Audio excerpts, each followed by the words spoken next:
माँ लेटी थी और सोच रही थी कि आज बेटा आएगा तो उससे कहूंगी तेरी माँ को बहुत ठंड लगती है, एक नया कंबल ला कर दे दे। शाम को बेटा घर आया तो माँ ने बोला, बेटा ठंड बहुत है, मुझे बहुत ठंड लगती है। और बात ठंड की नहीं है, मैं बूढ़ी हो गई हूँ इसलिए शरीर में जान नहीं है, इस फटे कंबल में ठंड रुकती नहीं है, बेटा कल एक कंबल ला के दे दे।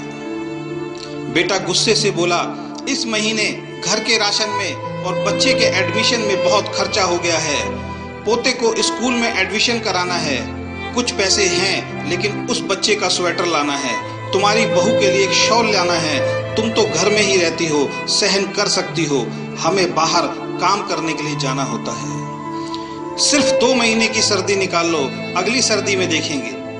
बेटे की बात सुनकर माँ चुपचाप उस कंबल में सिमट कर सो गई। अगली सुबह देखा तो माँ अब इस दुनिया में नहीं थी।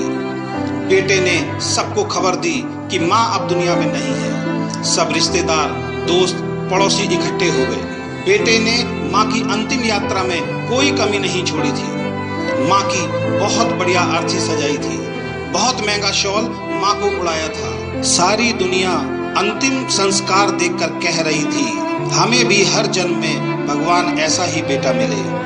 मगर उन लोगों को क्या पता था कि मरने के बाद भी एक माँ ठंड से तड़प रही थी, सिर्फ एक कंबल के लिए, सिर्फ एक कंबल के लिए। दोस्तों, अगर आपके माँ बाप आज आपके साथ हैं तो आप बहुत भाग्यशाली हैं। आज आप जो भी कुछ हो वो उन्हीं की मेहनत और आशीर्वाद से हो। जीते जी अपने माता पिता की सेवा करना आपका पहला कर्तव्य बनता है, क्योंकि उन्होंने आपके लिए अपना पूरा जीवन दे दिया है।